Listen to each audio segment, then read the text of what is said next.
Zaki asali ke mwana wana ya po misu nini ba ekayo ezaki na misu mabino ekweya. Mission Félix Azena ezali misa. Mission Yonali okamata ba Congolais en otage.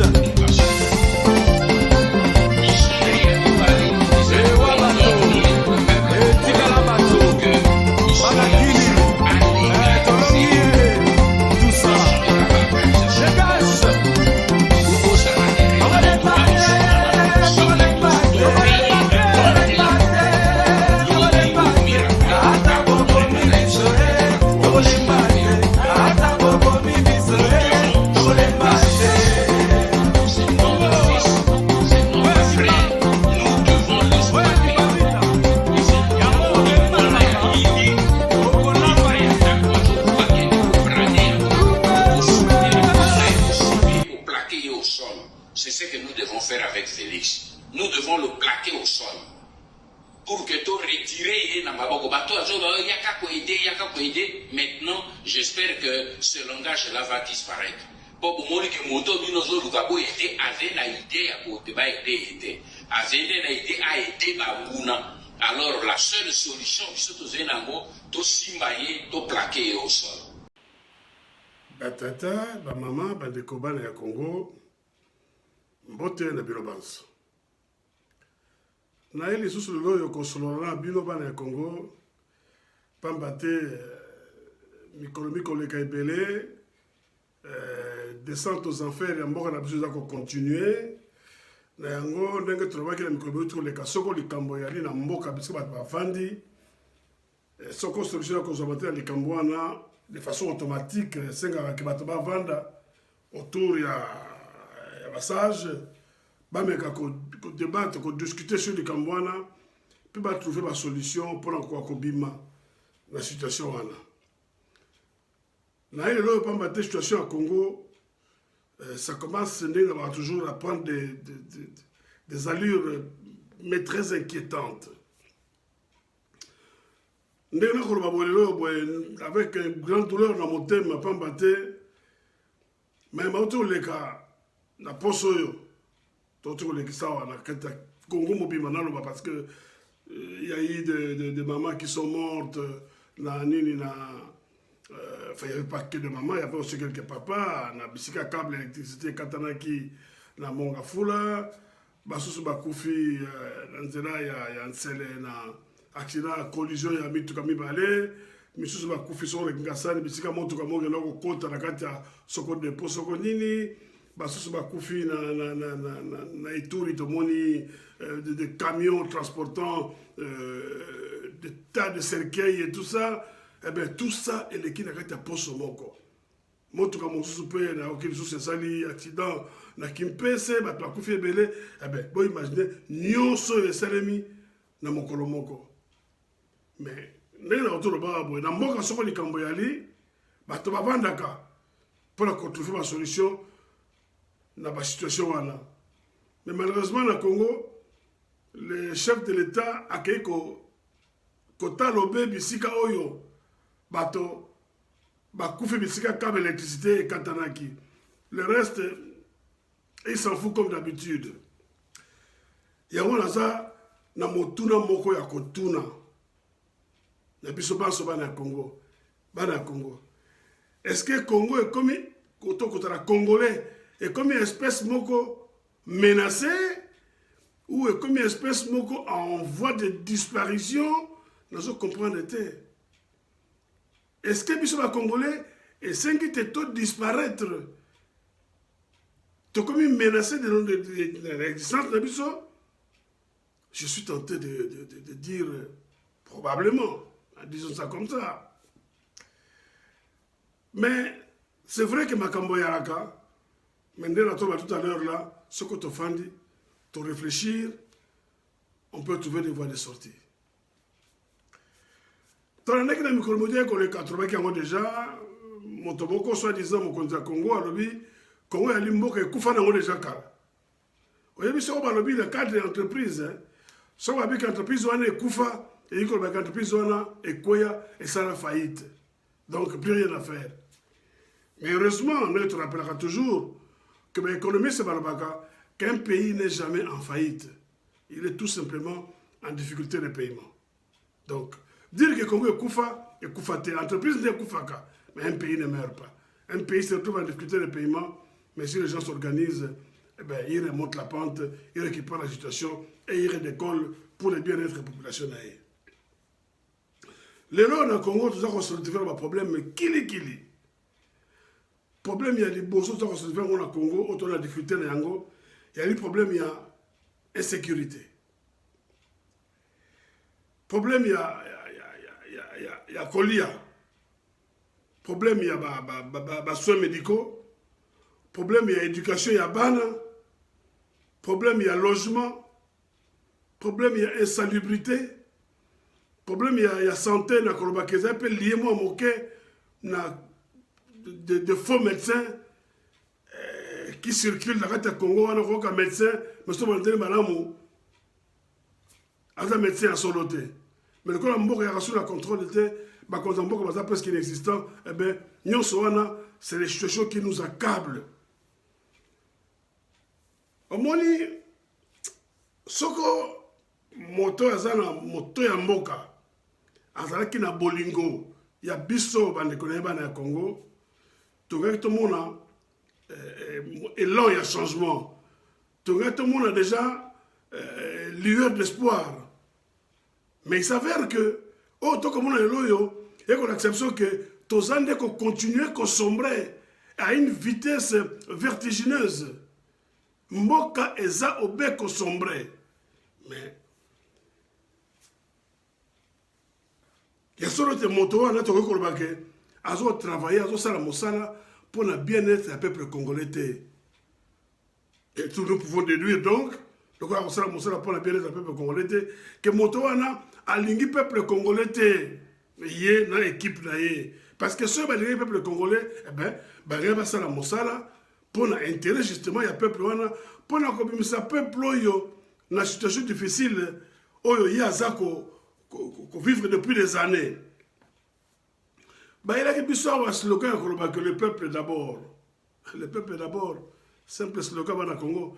Tant que le baki yango bato mosusu balobaki bato wana bazaba haineux, bato wana bazaba jaloux. Et d'abord et là comme comme ça comment est-ce que dans un langage politique le mot haineux, le mot jaloux et sa place vraiment à mon aîné dans un langage politique, dans une sphère politique, une sphère de gestion de mboka, et comme on va jaloux, haineux, et il y a mon constat de chef de l'État, à Bakissi, Bandoki.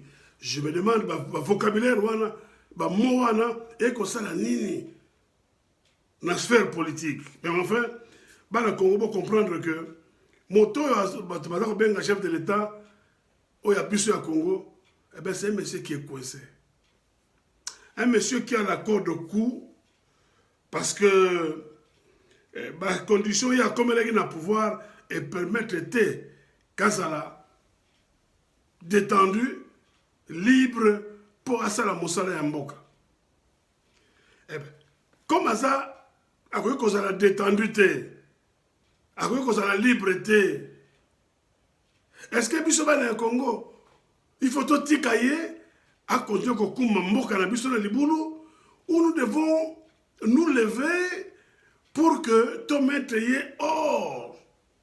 Yesiko yazali parce que ça comme mérite sika wanate. Mabe o yaza comme c'est à nous. Biso to subir yango. Yaza subir yango te parce que le ba ko ba lipa, ya lipa et comme $10 na lipa moko. Il y a un problème, il se réveille le matin, bon à l'État, bah sauver les lipas. Même si l'État a $20, bah on sauve les lipas. Déjà, c'est un monsieur qui a un salaire de 2 millions de dollars par mois. Ça lui coûte quoi que d'acheter un pain à 10 €. Mais yo peuple, ce qu'on veut lipas, on est comme 2, il fallait $2. Pour sauver les lipas, eh bien, c'est très difficile. Alors, situation de la bise, c'est ça qu'on s'empirait, mokolo na mokolo. Bana Congo. Et c'est tout ça quelque chose. Et Sengeli n'a pas vraiment tout ça quelque chose. Botala. Mais tu connais les cas avant que monsieur Honoré Ngwana Zambo Kwatomba atika biso, a ebisaki biso que monsieur Félix Chilombo, alias Tshisekedi, a un pouvoir dans la mission Misato. Entre autres missions, pour blanchir l'occupation. Vous avez compris? Alors, pour la Makama au Congo, Oyo, le chef de l'État a tikali silencieux à sa kolobelo côté. Notre petit exemple à Mokao. Bon, la Kabakina et Sami na poso. Nakisasa, na Congo Bimba d'ailleurs, excusez-moi. Na Congo Bimba. À part que na Monga Fula. Boyoki message à Mokonzi. Il y a compassion, il y a condoléances. Pour Baba, il va kufina Kimpese, Baba kufina Nzelansele, Baba kufina Kingasani, tout va kufina Ituri, biscuit au monde, le grand camion rempli de cercueils. Est-ce que Boyoki message? Probablement, bah, tais-toi. Et il est obligé de se taire. Obligé de se taire. Bana Congo. Pendant que tu vendis, biso bana Congo, pendant que tu vendis, tous autres à gauche, à droite, les autres prennent des dispositions contre biso. Oyo ko tia biso bana Congo en difficulté. Mais oyebi ne la tout à l'heure, la sobozo di Kambo, bali boso bo meki solution boy, bobo ne simbité. Mbarabi balé bonjour, peut-être risque. Il y a essayer la même solution, procédure, et puis une solution. Troisième fois, bonjour, du Cambouana. Vous vous entêtez. Boké Koluka, même procédure, pour bonjour, une solution. Bonjour, solution. Allez, attendez, stop. Stop. Dites stop pour changer formule. Mais on a pas eu de temps, élection 2006, 2011, 2018. Mais l'élection, on a dans un pays sous occupation, plus de contrôler l'élection, c'est-à-dire que le contrôle de l'élection, ce sont les occupants. Mais ce va Congolais, tant qu'on a voté, mais tant qu'on a élire, si vous votez sans pour autant élire, c'est-à-dire que résultat urne et que vous avez fruit à volonté, il y a bien le peuple té. Bato va s'occuper bino, bango ne va s'imposer, ba okamata volonté na bango, ba bino que tel motazali mokonzi mboka tel motazali élu. Boko sala nyoso boko sala, vous allez peut-être tout que la Cour suprême, tout que la boy, tout ça manifestation. Mais Makambo il se masse de façon ordonnée et organisée. Mais ce qu'on va faire Kambabino, soi-disant l'opposition, on va aller organiser, on va aller de connivence entre guillemets qui n'a pouvoir. Qu'est-ce que l'on peut attendre de ces gens-là? Et l'okonini, tokoki kozela na batowana, bandekolanga bana Congo. Je m'adresse aux adultes, nous qui avons des enfants, et même des petits-enfants. Mais ayons pitié, il y a bana biso. Ayons également pitié, il y a bakoko na biso.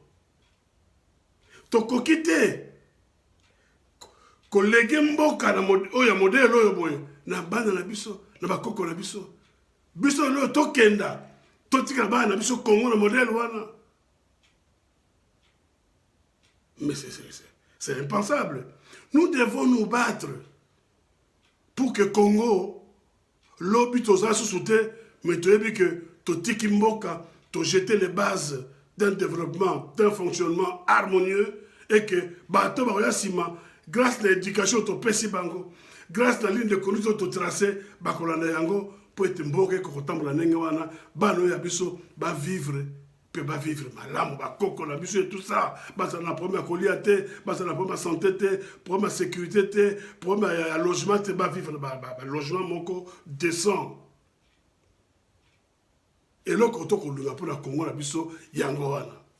Bota la mikolo yo boye, tout le monde est au courant d'ailleurs que le 17 et le 18 février, à Bruxelles, l'Union africaine, enfin, le président de l'Union africaine, l'Union européenne, pour discuter.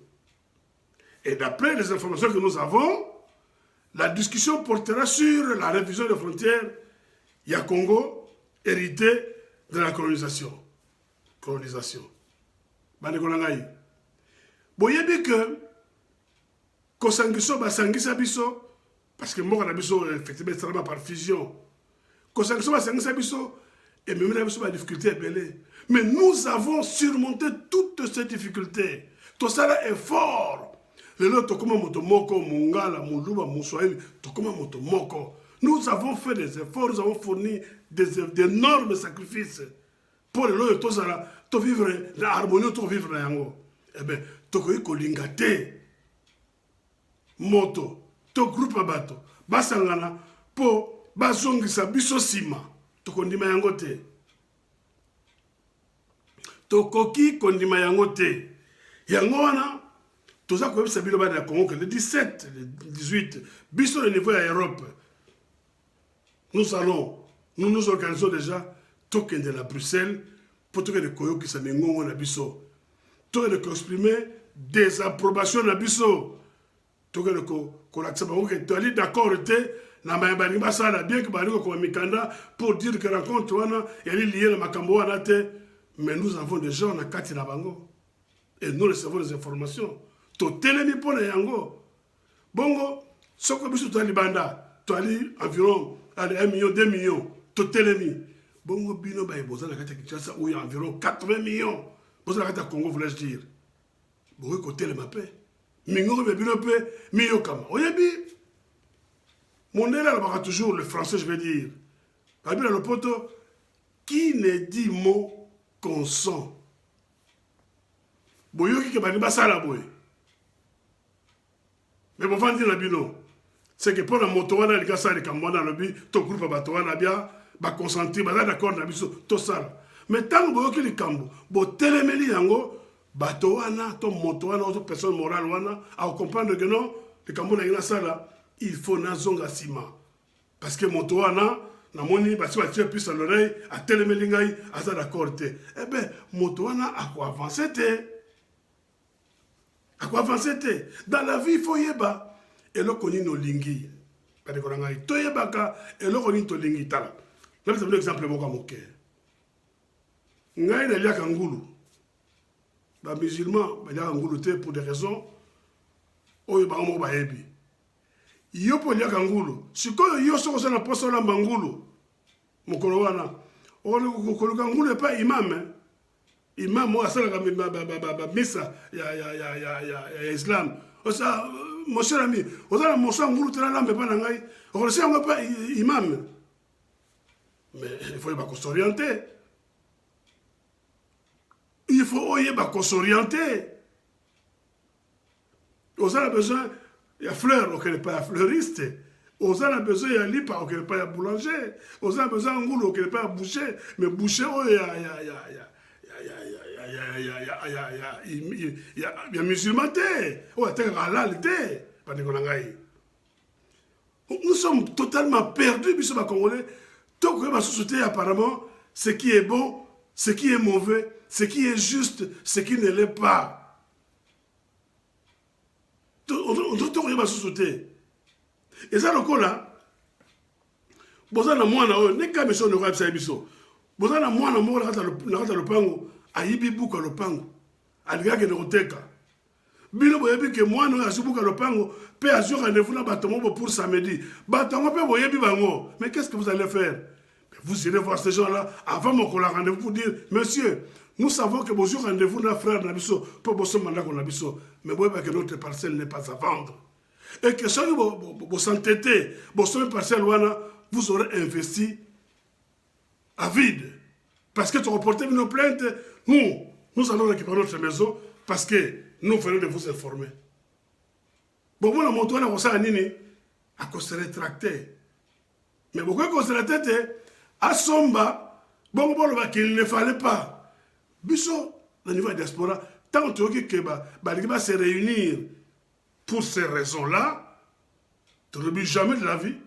Tu vas dire que ça m'a quel. Nous avons des coups de fil à l'Union européenne. Là-bas, nous avons courir la correspondance entre l'Union européenne et Nabiso, même le Congo, journal Mopé et les legs, Nabiso, Bango. Mais c'est ce que nous devons faire. Mais mon salaire, Oyo, le Congo. Beaucoup de tika yango na biso te ba de la biso vivre à l'étranger dans l'Europe quand tout ça mosala wana bino pe na Congo bisika boali beaucoup ko sa mingongo na bino na kati ya Congo bisika bozali beaucoup ko sa mingongo na bino donc le 17 dans le 18 il y a 100 autres années yango il y a février. Eh bien, manifestation monnaie ne concerne pas à Bruxelles. Sit-in, tout ça à Bruxelles. Eh bien, mais puis bossa na Matadi, bossa na Kinshasa, bossa na Kikwit, bossa na Mbandaka, bossa na Kenge, bossa na Lubumbashi, bossa na Goma, bossa na Bukavu, bossa na Sokowapi, na Congo Mobimba. Parce que, tu vas défendre le Congo, tu vas défendre mon toté. Tu vas incriminer mon toté. Nous défendons le Congo. Congo est allé bien comme il y a biso banso. Il y a un hôtel melaka. Il y a un à chaque fois. Et lorsque moko il y a biso ba congolais iso et ça mboka na biso Congo. Donc à chaque fois que lorsque moko ils a menacé l'existence ya Congo wana.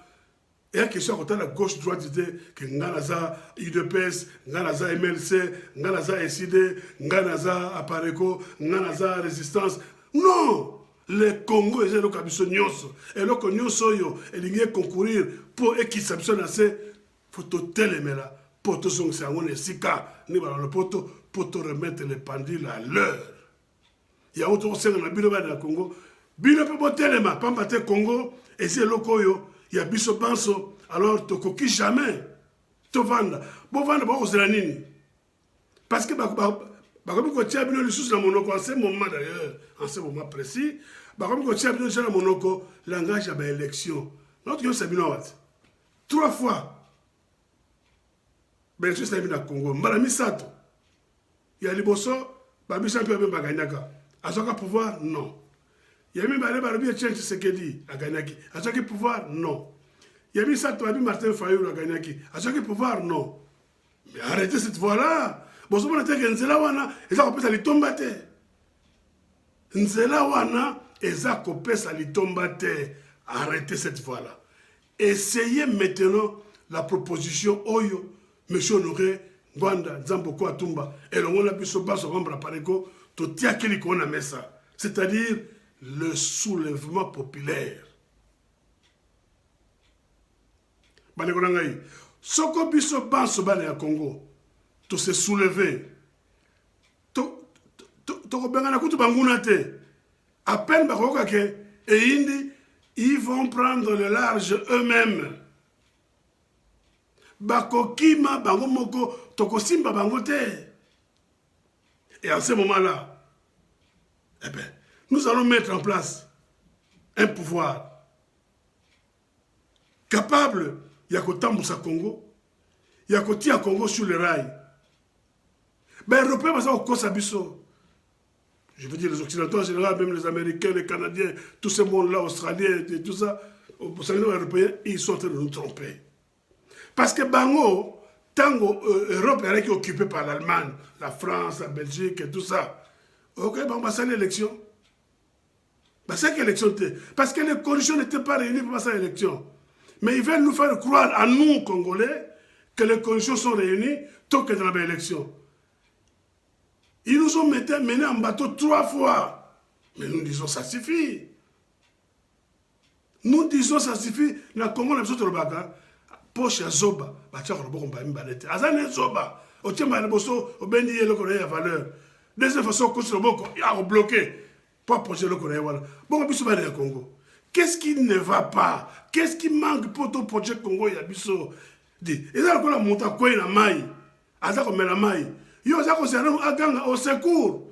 Mais à quoi qu'on le battait parce que aza kata mai e kotia na monoko. Mais comment on a ko ça ako esquisser ba geste moko ya désespoir. Il y a un au secours, mais ça gesticulé. eh bien, ce que vous avez côté de maï, sungaye, sinon alors, benga batoyo, bata na possibilité wana, ba côté de maï, ba sunga moto wana, ba nekolangai. Et là, on est là pour ça, la biso na Congo, ba ko ça biso mabe, mais to vandi kimia. Ba européen na Hitler, ba ça la élection té. Tant Hitler a envahi ba ngwa, ba ça la élection té. Et pourquoi bah ça côté à biso na minoko au bel langage à élection, langage élection. Je vais vous dire une chose. Tala. Moteur batté biso moteur à Mboka, au ba bengi Chilombo. Bob c'est un président modèle wana na pays en Afrique bosso monaï. Un président défaillant. Le cola Chilombo wana na pays en Afrique bosso monaï président. Bon, trop même en Europe, trop en Asie. Mais je ne sais pas seulement l'Afrique. Tout autour de nous, nous avons des pays, nous avons 9 voisins. Président défaillant. Le coup de Chilombo, bon, il y a un pays. Oyo baso bomba, baso piller, baso occuper mboka na olobakate. Alaka na moi sourire ouais kizengi mais c'est pas possible. C'est pas possible. Mboka eza ko souffrir. Mboka eza ko passer un moment difficile. Toka kamongo chef de l'état té. Toka kamongo na été. Qu'est-ce qu'il pense par rapport à tout ça? Mon fils se bouche cousue toujours. Et si on tire pression, je ne savais pas, il y a un côté. Et il s'est dit chef de l'État. Dans mon État, dans le pays, mon Afrique, dans tout le monde, président de la Jean Réactu le Moana, dans tout le monde. Alors, biso Congo, to salinini. Ngaboni to memi, poto que nous a présent le cola. Félix, ngaboni to memi. Bana Congo. Kola la kola muka. Et ça habitude. Nzambo akeli kona se moto a nouvelle rapso souffle de vie. De loi pesio, tant vous avez repensé. Mais tant que pesio souffle, profitez na yango. Sala oyo ko yiko sa na moma wana. Pour le biso ça sous-souté, au moins les gens vont dire que par rapport à mboka na ye, moto na sa sous-souté, mais regardez ce qu'il a fait. Tale sika eloko salaki, ta eloko voilà ce qu'il a apporté pour la mboka na ye. Parce que toko kola, bana bazo, abotam baza ko kola, bakomi ko bota. Toko tira bango mboka oya musoto wana, une ville puante de Kinshasa, toko tira bango l'est où l'on tue tous les jours, où l'on voit des camions bondés de cercueils, bakoko kunda. Mais qu'est-ce que nous avons fait pour mériter ça? Je vous ai dit, je vous ai rappelé la fois passée. Point de presse, au ministre de la information, pour la briefing et tout ça, il y a pas besoin de la gomme. Madame Bintou Keïta, qui est question par rapport à la situation de la guerre dans le Congo, pour la SI, qu'est-ce qu'elle pense? Après ça, il y a un lobby. La clé pour mettre un terme dans le Congo, c'est dans le Congo. Je vous ai dit ça la fois passée, je vous le rappelle aujourd'hui parce qu'il est très important. Fungola, et ça m'a beaucoup habillé au Congolais. Ce que Bino Congolais vont décider, vont télémi, eh bien, beaucoup résoudre énigme oyo. Bino moko Congolais. Mboka c'est abisso, et c'est à Bangote. Nous, on ne peut pas s'asseoir et attendre que ce soit les Français, que ce soit les Belges, que ce soit les Américains. Au contraire, s'ils peuvent, même ils le feront. Tout compter dans Bangote. Souffle par yango, alors, pourquoi tu veux côté le matin, tu résoudre le problème que ce soit tel ou tel autre. Congo. Mais vous vous trompez. Non. Nous sommes les seuls. Pour défendre Mboka. Mais ce qu'on koufi pour défendre Mboka. Mais au koufi le martyr. Au koufi martyr. Les lois sont imaginés. Mais lobby, comme on a gravé quelque part, le mur, to na immeuble moko boye bakotia kombo na yo ke awa wa moto te la kufaka wa pona ko défendre mboka bandeko na ngai na soli na mutu moko ninga moko na Congo aso bananga bili boza na poto kaka kolobaka na réseaux sociaux. Il se trompe. Il se trompe. Ce qu'à comprendre apport il y a mon ça na poto wate, il est bon pour la poubelle. Mon ami là est bon pour la poubelle. Parce que moi changement moqué, moi évolution moqué, moi rétention de la part des autorités pour causer davantage du tort au peuple. C'est par rapport à la lutte d'Abisso. C'est par rapport à la dénonciation d'Abisso. Alors, Bani à Congo. Botelema. C'est la Botelema, je m'adresse à vous, Congolais de l'intérieur. Parce que je suis Bani à Botelema. Botelema, tout le moyen, tout mettre un terme dans ma camboy. Tout le monde a Abisso. Langage de l'élection. Ce n'est pas le moment de parler des élections. Nous parlerons des élections lorsque tous les préalables seront réunis. Ce n'est pas le moment aujourd'hui de parler des élections. Le loyo, et là on a aussi bien un message. La date est le 17, dans le 18. Biso na poto à Torotelema. Bino pe na Congo, na ba ville Inso. Bon comme moi, bon telema. Bon sur ma image, bon tiens dans les réseaux sociaux. Ah, on a pas tout le monde appelle que même au Congo, c'est-à-dire que le Congo dans son ensemble n'est pas d'accord. Quand le Congo va autoriser, vous battez pour votre pays, vous avez le droit de vous lever à tout moment et à tout instant pour exprimer désaccord, désarroi, désapprobation de Bino. Le Congo, je répète et je vais m'arrêter là, c'est le seul élément ou la seule chose congolais. Et donc, ce qu'on veut pesami pour le Congo, personne ne peut dire, moi je continue à rester assis. Personne. Ce qu'on tambola, tambola, ce qu'on est handicapé, tambola makonayo, ce qu'on tambola, ramper. Mais nous devons atteindre le but. Et le but, c'est libérer le Congo pour que demain, nous puissions le reconstruire dans de meilleures conditions.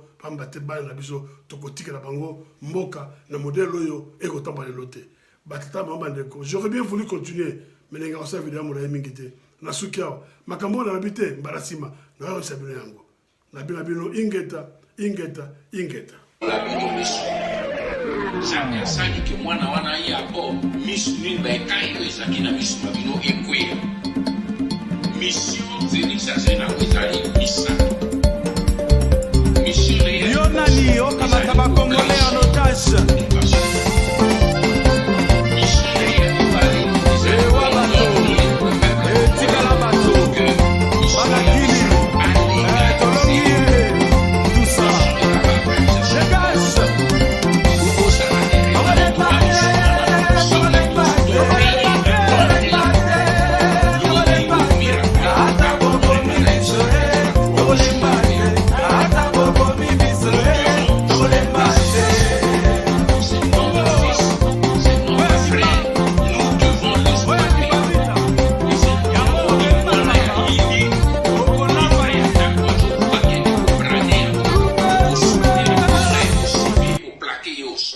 C'est ce que nous devons faire avec Félix. Nous devons le plaquer au sol. Pour que tu retires maintenant, j'espère que ce langage-là va disparaître.